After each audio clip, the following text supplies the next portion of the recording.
Salut, c'est Chris pour Dream Sport.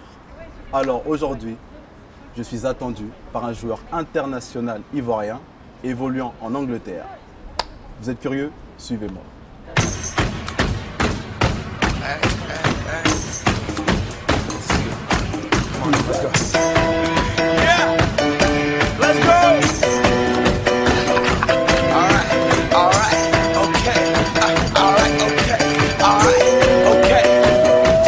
Bonjour Jonathan. Bonjour, Merci de nous accueillir Dream Sport aujourd'hui ici à Paris, chez toi. ça me fait plaisir. Donc nous te retrouvons aujourd'hui à Paris. Tu es en convalescence, je pense. Totalement, là je suis en rééducation à Clairefontaine. Alors, j'aimerais savoir qui est Jonathan Kodja aujourd'hui. Jonathan Kodja, c'est quelqu'un de simple. Franchement, je suis quelqu'un, je ne me prends pas la tête, hein. J'avance au jour le jour. C'est un petit peu ce qui s'est passé tout au long de ma carrière jusqu'à présent. Voilà, je suis quelqu'un assez droit dans ce que je fais. J'aime beaucoup respecter tout le monde et me faire respecter. C'est ce qui permet d'être sur le terrain au mieux et de pouvoir s'exprimer au mieux. Et voilà, je suis simple, on va dire. J'ai commencé vraiment à rentrer dans le football, on va dire le football professionnel à 17 ans. Je suis arrivé au stade de Reims. Avant ça, je jouais dans mon quartier. J'ai joué dans plusieurs villes, là où j'habitais, enfin là où mes parents habitaient. J'ai joué à Clamart, j'ai joué à Ris-Orangis, j'ai joué à Astin et à Saint-Denis. Et puis bon, il y a eu un jour où j'ai décidé d'arrêter le foot parce que j'avais fait plusieurs essais qui n'ont pas été concluants par rapport au bulletin scolaire et autre chose. Peut-être aussi parce que je n'étais pas forcément bon. Et donc je me suis dit que peut-être que je n'étais pas fait pour le football. Donc je me suis orienté vers une autre carrière. J'ai entamé des études de comptabilité où ça se passait très bien. J'ai eu mon BEP, ensuite j'ai enchaîné sur le bac. Et puis arrive ce jour où j'étais allé à l'entraînement à Astin et mon oncle était venu parce que mon oncle était un ancien joueur de foot. Et il nous suivait un petit peu. J'ai un cousin à moi aussi qui joue au foot, il nous suivait un petit peu. Et puis mon cousin, lui, il était en centre de formation à Valenciennes, contrairement à moi. Et il est venu me voir un petit peu où je m'entraînais dans mon quartier. Et il était vraiment désabusé du fait que c'était vraiment la foire, en fait, qu'il n'y avait pas de structure, c'était vraiment football plaisir. Et en rentrant, il a émis certains commentaires qui a touché ma mère, qui l'a blessée. Et par rapport à ça, elle a eu une réaction qui nous a tous étonnés parce que le lendemain de cette soirée-là, elle est venue à la maison, elle m'a dit que j'ai un essai à Noisy-le-Sec, sachant que ma mère, elle ne connaît pas forcément le monde du football. Donc moi, au début, j'ai rigolé, je me suis dit, bon, c'est une blague, etc. Et puis effectivement, ça s'avérait vrai. Sauf que moi, je n'ai pas voulu aller parce que j'avais mis un terme au foot, je ne voulais pas me relancer dedans parce que j'étais beaucoup investi. Et quand tu t'investis dans quelque chose et que ça ne marche pas, à un moment donné, tu es déçu, donc tu préfères arrêter, c'est compliqué. Et puis bon, comme je dis, c'est ma mère, je vais quand même aller. Et par pur hasard, je suis allé et ça a été concluant. Et c'est de Reims que tout a démarré parce que quand j'ai signé à Reims en 18 nationaux, j'ai eu la chance au bout de 6 mois de signer professionnel. En fait, à mon arrivée, j'étais avec les jeunes de 18 nationaux et puis bon, les choses se sont enchaînées assez rapidement. J'ai marqué, j'ai enchaîné les bonnes performances et je suis arrivé au bout de 6 mois à signer mon premier contrat professionnel. Pour un jeune comme moi qui est issu du monde amateur, il y a beaucoup de choses qu'on ne maîtrise pas, qu'on ne connaît pas totalement parce que la rigueur, le fait d'être assidu, le fait d'être consciencieux sur tout, parce qu'en fait le monde professionnel, il faut faire attention à tout. Et moi j'avais un style de vie où j'étais un petit peu laxiste sur pas mal de choses. Je négligeais beaucoup de choses, donc ça m'a beaucoup amputé dans ma progression. J'ai eu énormément de blessures, énormément de galères, que ce soit financier ou que ce soit d'ordre physique. Et j'ai aussi eu le problème de gestion de ma carrière parce qu'effectivement, quand tu ne connais pas le monde footballistique professionnel, tu fais un peu confiance à tout le monde et tout le monde, c'est n'importe qui. Et la chance que j'ai eue, c'est de puiser dans ma famille et de toujours avoir gardé les mêmes valeurs malgré les difficultés, malgré les problèmes que j'ai affrontés. J'ai toujours été sur la même ligne directive, ce qui m'a permis de me stabiliser à un moment donné au lieu de sombrer et de remonter la pente petit à petit. Avant Angers, j'étais méconnu, on va dire. J'étais pas forcément vu en France. Et c'est vrai que cette saison-là, c'était la saison où je me suis beaucoup épanoui parce que c'était la première fois que j'arrive dans un club où on me fait confiance, qu'on me donne réellement ma chance. qu'on mise sur moi et qu'on ait vraiment beaucoup d'espoir. Avant ça, c'était plutôt des paris, on va dire. Quand j'étais à Caen, c'était un pari qui a duré 6 mois parce que les 6 premiers mois, ils étaient, entre guillemets, d'accord avec ce qui se passe parce qu'ils me faisaient jouer, etc. Au bout de 6 mois, ils ont vu que les intérêts n'étaient plus les mêmes, donc ils ont décidé de ne plus me faire jouer. À Amiens, pareil, et à Cherbourg, pareil. Donc c'est vrai que dans les clubs où j'ai été prêté, c'était compliqué. Donc après Caen, c'était mon dernier prêt, je me suis dit, si je change de club, c'est plus un prêt, ce sera un départ parce qu'au moins, j'appartiens à une identité, j'appartiens à un club, j'avance. Oui. Plutôt que d'être jonglé, un coup ça intéresse, un coup ça n'intéresse pas. Donc ton avenir, entre guillemets, dépend d'une situation. Ouais, voilà, exactement. 35e minute, Mathias Autré sert, devinez qui? Jonathan Kodjia, encore lui. La recrue s'offre un doublé. Donc à Angers, tout était réuni pour normalement que je puisse réussir une bonne année. C'est vrai que cette année a été, on va dire, une réussite, mais en même temps un échec parce que je n'ai pas obtenu ce que je voulais réellement parce que j'ai été blessé aussi. Et je pense que j'ai eu un moment d'absence sur la saison où j'aurais pu peut-être être un peu plus méticuleux sur ce que je faisais. Donc c'était une année assez spéciale parce qu'à la fin j'ai quand même été récompensé. Justement, j'allais en voir joueur 2002 de la saison. Exactement, 2014-2015. Ce qui m'a beaucoup étonné. Hein. C'est vrai que quand on est nominé, on s'attend à gagner, mais par rapport à d'où je viens, je ne m'attendais pas. Et bon, c'était vraiment une énorme. Manque de confiance. Voilà, un manque de confiance honnêtement. Je ne me faisais pas confiance parce que j'ai fait le mea culpa de la saison en disant voilà, j'ai eu telle blessure, telle chose. Certes, j'ai marqué tel nombre de buts, mais tout n'était pas parfait. Qui fait que d'autres joueurs peut-être avaient fait peut-être une saison plus aboutie que la mienne. Grâce à Dieu, je l'ai eu, en plus devant ma mère, donc c'était vraiment la meilleure chose qui puisse m'arriver. C'est le début d'un rêve aussi qui se réalise. Et voilà, c'était un bonheur total. Après, c'est vrai que c'était à mon niveau, oui. Mais pour moi, c'était vraiment important.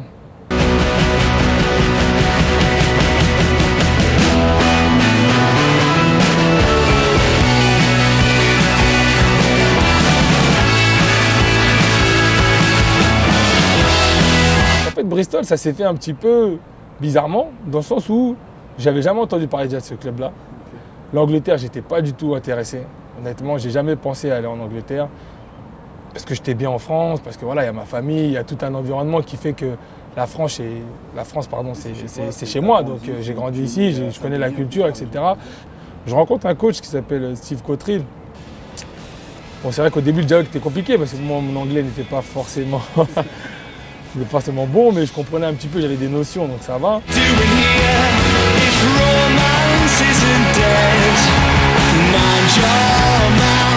Hello, sorry for my English. I speak French. Ce qui s'est passé, c'est que je ne devais pas aller à Aston Villa. Je devais partir à West Bromwich. Ça veut dire que moi, quand je suis parti à Birmingham, parce que les deux clubs sont à Birmingham, okay. Je partais à West Brom, en première ligue. Parce que j'avais eu le directeur, on avait parlé, tout était calé. Et en fait, au dernier moment, Aston Villa, ils ont fait une proposition qu'ils ne pouvaient pas refuser, qui a tout chamboulé.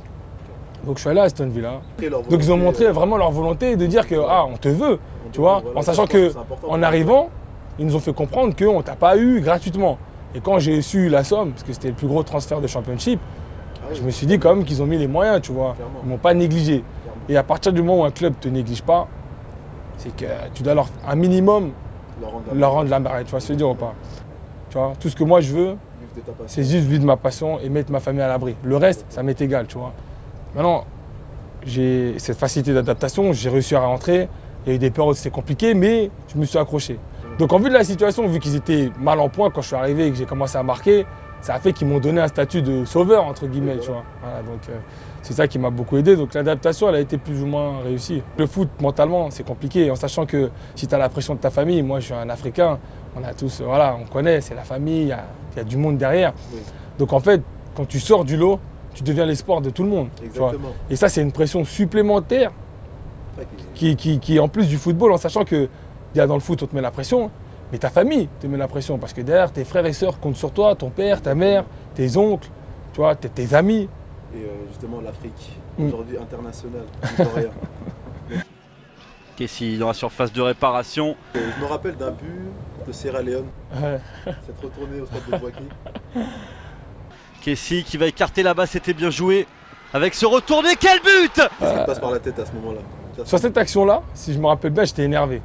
Parce que juste avant, tu vois, j'avais une opportunité et derrière, on ne jouait pas bien, tu vois. On n'était pas dedans. Et le coach l'avait prévenu, c'est pas parce que c'est la Sierra Leone qu'il faut.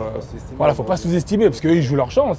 Mais les Ivoiriens, de nature, on est prétentieux, tu vois. On sait que voilà, on est un pays, voilà, on est sort de notre force. Donc, on a joué un petit peu comme si on était Brésil contre une petite nation, tu vois.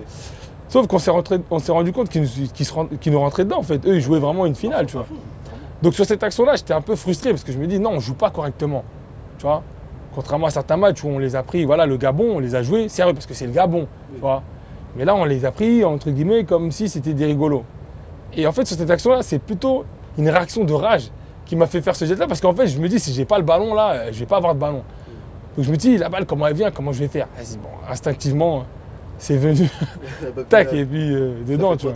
Ouais, après, ouais, par contre, en Afrique, quand je marque, c'est la folie dans ma tête. T'as déjà imaginé devoir jouer en équipe nationale un jour et là, tu y es? Bah, j'étais assis en train de voir les Drogba, crier tous les matchs, pleurer quand ça perd.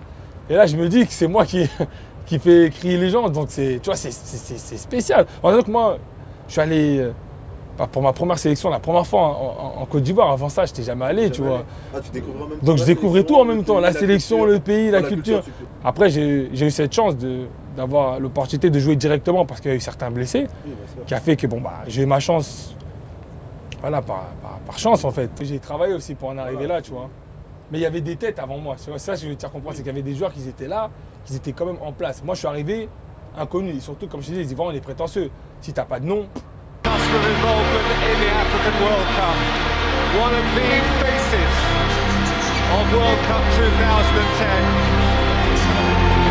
Ready to take the stage. 65 minutes late, but here he is. Place of Salomon Kalou. Didier Drogba, un lourd héritage à porter. Ouais, c'est vrai que c'est comme je disais, c'était un nom. Aujourd'hui, il représente tout un peuple, que ce soit en Afrique, que ce soit en dehors de l'Afrique, que ce soit dans tous les continents. Donc aujourd'hui, le fait d'être comparé à Drogba, c'est un lourd fardeau dans le sens où il a fait tellement pour la Côte d'Ivoire qu'aujourd'hui, c'est flatteur, mais disons que c'est pas une bonne chose parce qu'ils vont vouloir que tu réalises les mêmes choses que lui alors que je suis différent. Il a son football, il a sa manière de voir le foot, sa manière de vivre, sa manière d'être et moi j'ai la mienne. Et sur certaines choses, peut-être qu'on a des similitudes footballistiques ou physiquement, etc. Mais comportementalement parlant, on est totalement différents. Voilà. Et dans la vision peut-être des choses, vu qu'on n'a jamais échangé, on est aussi peut-être différents.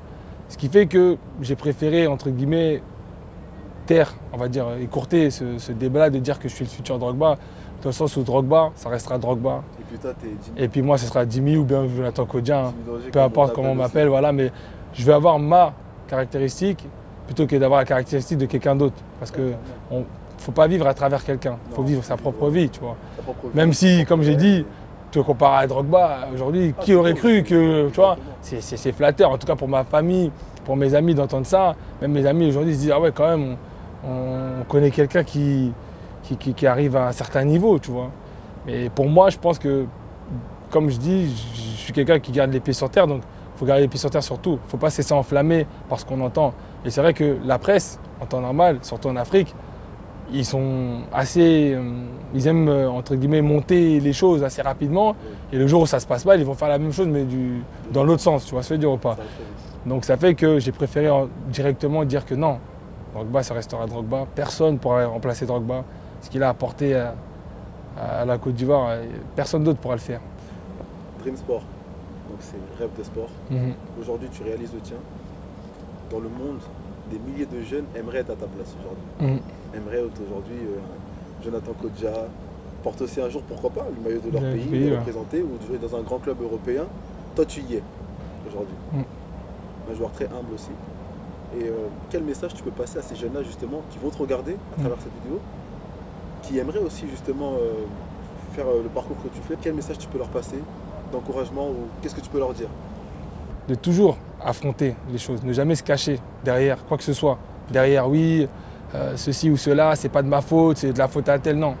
Tout ce qui se passe, que ce soit de ta faute ou pas, c'est toi qui vas avoir les répercussions de ça. Donc tu ne pourras jamais te cacher derrière quelque chose. Tu seras obligé de les affronter, tu vois. D'abord se remettre en question. Se remettre en question soi-même. Ne jamais prétendre ce que tu ne peux pas atteindre. C'est ma philosophie de vie. Hein. Je pense que moi, je me dis qu'avant de vouloir être ballon d'or ou quoi que ce soit, ou arriver, il faut d'abord, au niveau où on est, réussir. Tu vois ce que je veux dire ou pas? Si aujourd'hui tu es en national, ne pense pas à la Ligue 1. Tu es en national, pense à réussir. En national, voilà, prouve. Et une fois que tu arrives là, ainsi de suite, tu montes les échelons, tu vois. C'est comme ça que moi je vois les choses. Après, d'autres diront que. Le start de ton parcours. Voilà, tu vois ce que je veux dire ou pas. Donc c'est le message que moi je peux véhiculer dans le sens où dans la vie c'est étape par étape. Il est justifié. Et il ne faut pas avoir peur d'avancer doucement. Parce que doucement c'est sûrement, tu vois ce que je veux dire après. On peut prendre des risques, c'est important, tu vois. Mais doucement c'est sûrement. Et un jour ou l'autre, tu vas y arriver. Même si ça met 10 ans, 20 ans, tu vas y arriver à tes objectifs. Donc c'est important de toujours y croire, par contre. Je pense que le plus difficile dans le foot, c'est d'y croire, tu vois. À travers ma mère, je me suis dit, elle s'est battue pour venir ici. Elle a subi des choses que nous, on n'imagine même pas. Tu ne sais même pas par où elle est passée pour arriver en France, par quelle situation. Donc aujourd'hui, toi, tu as la chance, tu es arrivé en France, tu es dans un pays où tout se passe bien, tu n'as pas de soucis, tu n'as pas vécu la guerre, tu n'as pas vécu les coups d'État ou certaines choses que peut-être que tes parents, ils ont vécues, des difficultés que toi, tu n'as même pas surmontées, qu'eux, ils ont surmontées.